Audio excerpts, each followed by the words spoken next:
guys, welcome back. In this video, I'm going to show you how to send messages to your users on ChatFuel. So let's just jump right back in to the Shopify e-commerce template by GoBeyond, and I have it here. And once you're at your home screen, what you want to do is come down to Broadcast. Here in Broadcast is where you can message people.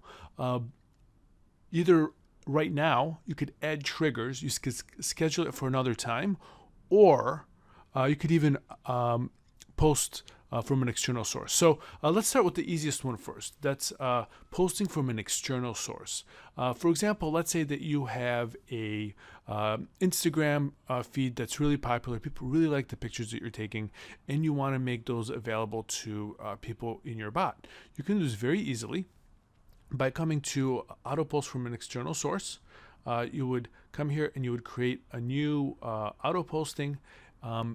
From here, you could select which people you want to send this post to. The most natural way is to have people subscribe to it, to receiving these updates. And what you can do here is you can just come and you can see you have if this then that auto posting. You can have Instagram, Twitter, YouTube videos. You can do it automatically from sequences, videos, audios, and even you can use Zapier. So something happens on one of your, let's say your Vimeo account or a Twitter account or a Slack account or even a Google Calendar event, you could automatically send someone an automatic message. So that's one way to do it. Another way is that maybe right now you're going to be running a promotion, or you're going to be running a promotion pretty soon, and you want to deliver a message right now. Something that is newsworthy, that's very time sensitive. You could use this feature. It's called Deliver Your Message Now. And you come in here and you could either deliver your message to everybody that's ever used your bot.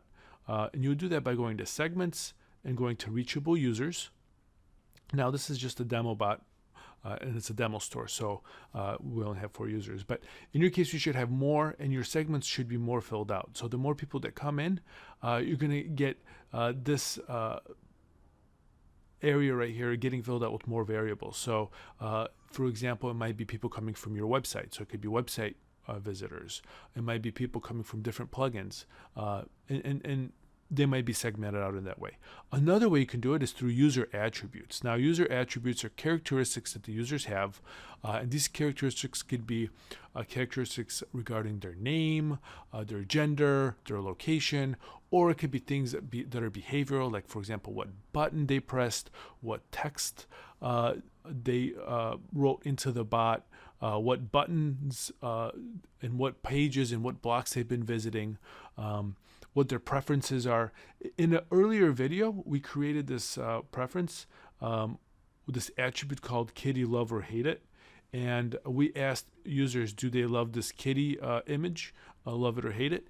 And based on that, we could send the people that love the kitty one message and people that don't love kitty another message. So let's say we wanted to message those people right now. We could say attribute kitty love is the variable is, and like let's say that it's people that said they love it, and we could say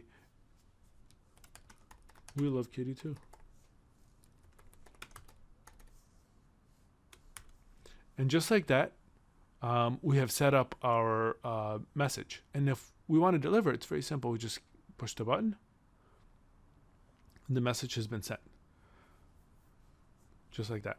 Now, let's say you wanted to send a message at another time, like right now would be too soon. What would you do? And here's the cool thing. We just got the message from GoBeyond. Hey, we love kitty too. Because as I was playing around with it, I made sure that I was one of those people in that variable that liked kitty. So if you wanted to set up a message you want to deliver it at another time, you can come in here and you could add a trigger. And the main difference between delivering your message now and delivering it based on a trigger is that is this piece right here. It's the middle layer, and you have a couple of different options. So the trigger could be after the first interaction. That is the very first time someone used your bot. It could be after the last interaction, which is the very last time someone used your bot, or after user attribute is set. So in other words, someone loves kitty, for example, or someone, and here's the loves kitty. So as soon as someone loves kitty, we could send them a message. And we could send them a message 1 minute later, or 1 hour later, or 1 day later, or we can change it around. We could say according to, and if we do it by hours or days, we can even do it by user's time zone or the bot's time zone. So always best to do it at a specific time on the user's time zone. So to summarize, when you want to schedule messages, this tool is extremely powerful because it lets you send messages to the exact right person, and you can decide exactly when you want to send it. And then the other cool thing is you can also schedule it for later. So if you have an idea that you want to send it at a specific time, like March 3rd at 12 o'clock, you can. And it's kind of very similar to adding a trigger, except it's dates focused. You have the date, the time, and then whether it repeats or not. And again, you can use the same variables here where you're deciding who to send it to, if it's a segment based, if it's attribute based, or even if it's sequence. Maybe someone was in your sales funnel and you want to send them a message. Maybe someone was in another sales funnel and you want to send them a message just as a follow-up. So this is by far one of the easiest and best ways to send messages to your subscribers on Facebook, Messenger. Thanks for watching the video and have a great rest of your day.